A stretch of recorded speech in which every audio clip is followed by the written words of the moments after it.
So when human goes from a low altitude area to a high altitude area, like from the area of Delhi NCR, if we move on to a high altitude area, we start feeling something called as altitude sickness.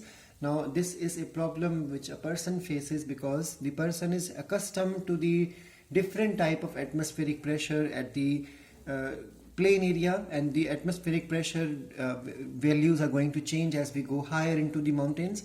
And then we all have learned in junior classes that as we go high, the atmospheric pressure decreases, and as the pressure decreases, the partial pressure of oxygen also decreases.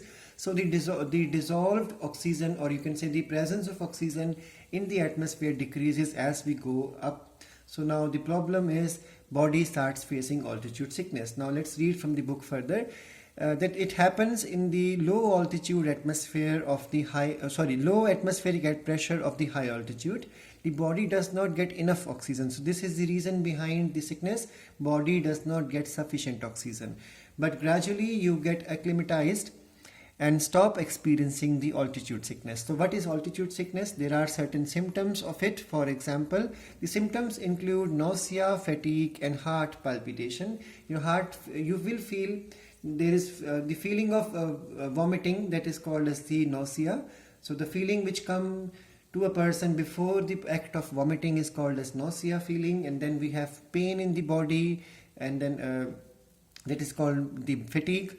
And the person might feel that the heart is skipping the beating, or the beating has become irregular. You call it as heart palpitation. So this all happened because of the low atmospheric pressure at high altitude and because of less availability of oxygen. Now slowly, as a person starts living in that high altitude area, the body slowly starts adapting. Now these adaptations are not morphological, are not behavioral, but these are physiological adaptations. So you must have noticed that people who go for trekking, or those who go to Mansarovar Yatra, they are always told to do good exercise at home, and when they reach to that area, they are supposed to stay in the base camp. When they go to Mount Everest mountaineering also, they are supposed to stay at the base camp for some time, so that body slowly gets acclimatized or used to the new environment. So how does the body cope up with this problem? So NCERT says the body compensates for the low oxygen availability by increasing the red blood cells. Once the number of RBCs increase, that means the amount of hemoglobin will also increase. Once the hemoglobin amount in the blood has increased per 100 ml of blood, definitely oxygen carrying ability is going to increase. Another method of solving this problem is the body starts decreasing the binding affinity of the hemoglobin. In 11th class, we have done about the oxygen hemoglobin association dissociation curve. If you remember that concept, if there is greater affinity of oxygen to bind with the hemoglobin, or better to say, if there is a greater affinity of hemoglobin to keep sticking on with the oxygen, it won't liberate the oxygen at the cellular level.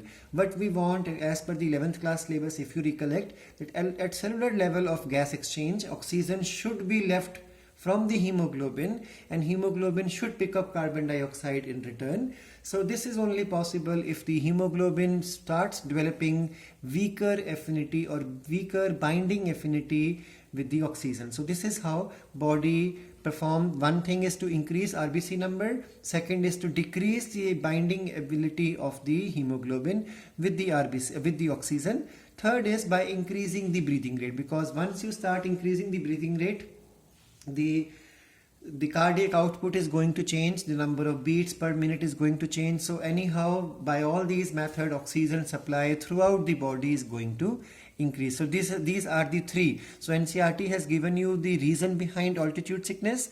Three symptoms are also there.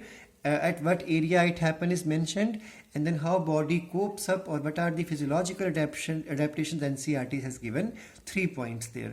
In the same manner, when you read the next paragraph, you will find another important examples coming up, that in most animals, metabolic reactions and hence all the physiological functions proceed optimally in a narrow temperature range, like in the case of human being, 37 degrees centigrade. But there are microbes. Now you have learned about PCR, or that is polymerase chain reaction. You learned about thermus aquaticus, and we use a special enzyme, tag polymerase enzyme, in this concept, because PCR involves high temperature. So why we are using tag polymerase? Because this bacterium has the machinery and all the requirements for the machinery to function at a high temperature. So there are some microorganisms like Thermus aquaticus. These are archaebacteria that they flourish in hot springs and deep sea hydrothermal vents where temperature can even go beyond 100 degrees centigrade. Hydrothermal vents are deep inside the seas. There are some cracks in the surface of the earth from where heat continues to come out and it heaten up the water around, and that ecosystem, a small ecosystem, is called as deep sea hydrothermal vents. In the same manner, there are fishes which survive in the chilly water or icy chilled water of the Antarctic, where temperature can always below 0 degree. So how do they survive? We all know the answer. There is glycerol and there is anti-freezing proteins present in their blood, and these proteins and glycerol are able to maintain the osmolarity sufficient so that the water in the blood does not freeze.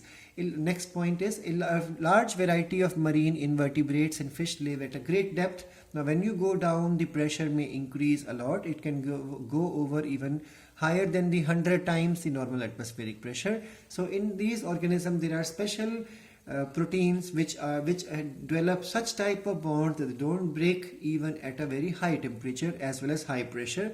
So organisms living in such extreme environment show fascinating type of biomolecule adaptation. Now the last paragraph, again important.